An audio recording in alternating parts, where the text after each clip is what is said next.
ہر بری چیز پہ لیبل کیا لگایا جا رہا ہے؟ اچھا دیکھو بیمہ پالیسی والے پہلے ایک ایڈورٹائز چلایا کرتے تھے. بیمہ پالیسی کیا ہے کہ آپ کے ابا مر گئے تو 1 کروڑ روپے ملیں گے, یہی ہے نا.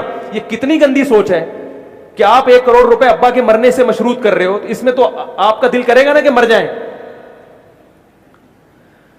بھائی سمجھ میں کیوں نہیں آ رہا؟ آپ قسطیں جمع کرا رہے ہیں. ایک صاحب نے کہا کہ میں نے اپنے بچے کی انشورنس کروائی ہے, 2 کروڑ روپے ملیں گے. امریکہ میں کروائی تھی. کہہ رہے کئی دفعہ دل چاہتا ہے اللہ کرے یہ. انشورنس کے حرام ہونے کی ایک وجہ یہ بھی ہے کہ ایسی چیزوں کے ساتھ مشروط کیا جا رہا ہے جو جوا ہیں, سٹا ہیں, کہ اگر یہ مر گئے تو آپ کو رقم ملے گی, نہیں مرے تو آپ کی رقم ڈوب گئی.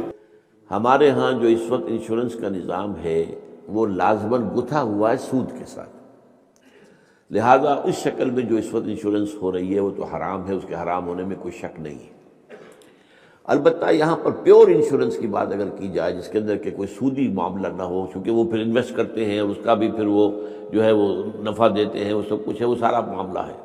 اسی لیے جس نے کوئی بڑا بینک بنایا اس نے 7 انشورنس کمپنی بنا لی. حبیب بینک بن گیا, حبیب انشورنس کمپنی بن گئی, وغیرہ وغیرہ. آدم جی بینک تھا, آدم جی انشورنس بن گئی. البتہ یہ ہے کہ جہاں تک ایک مثلاً یہ کہ ایک انشورنس اس طرح کی ہے کہ چند تاجر جو ہے وہ بیٹھ کر طے کر لیتے ہیں کہ بھائی ہم اتنا ماہانہ ہم سب جمع کریں گے تاکہ ہم میں سے اگر کسی کو بڑا لاس ایک دم ہو جائے تو ہم اس کو کمپنسیٹ کر کے اپنے پاؤں پہ کھڑا کر دیں. تو اس کو کوئی حرام نہیں کہہ سکتا, جائز ہے. یہ تو ایک کوآپریشن ہے, کوآپریٹیو ایک آپ نے بنا لی ہے. اس کوآپریشن کے حوالے سے اس کو کون حرام کہے گا؟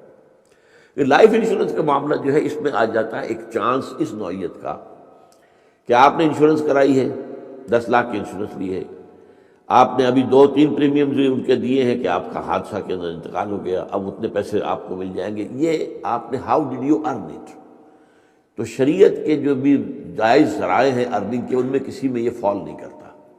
یہ تو چانس کی بات ہو گئی, جیسے جوئے کے اندر چانس ہوتا ہے.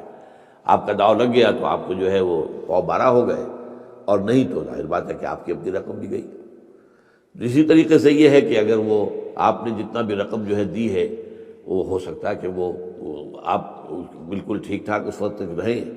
میں پورے نظام کو چونکہ جانتا نہیں ہوں اس لیے میں اس میں رائے ویسے دیا نہیں کرتا.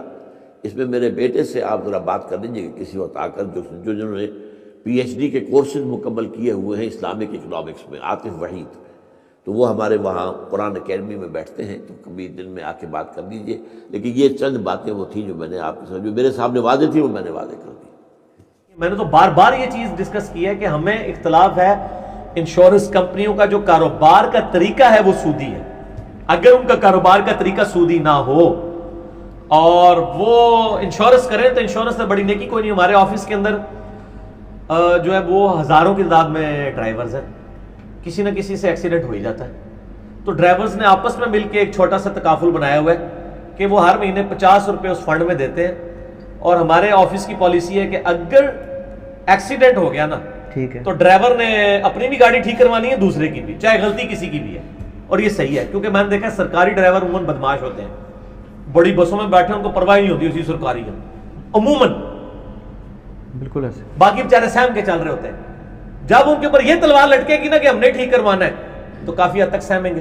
تو اس طرح کے جب معاملات ہوتے ہیں نا تو وہ پھر وہ جو انہوں نے ایک فنڈ قائم کیا اس میں سے وہ پیسے لے کے تو وہ گاڑی کو ٹھیک کروا دیتے ہیں. وہ مشترکہ فنڈ ہے, انشورنس کی یہ ایک فارم ہے. یہ ہمیں اس سودی معاملات سے ہے, ہم انشورنس کو تو کوئی بھی نہیں غلط کہتا.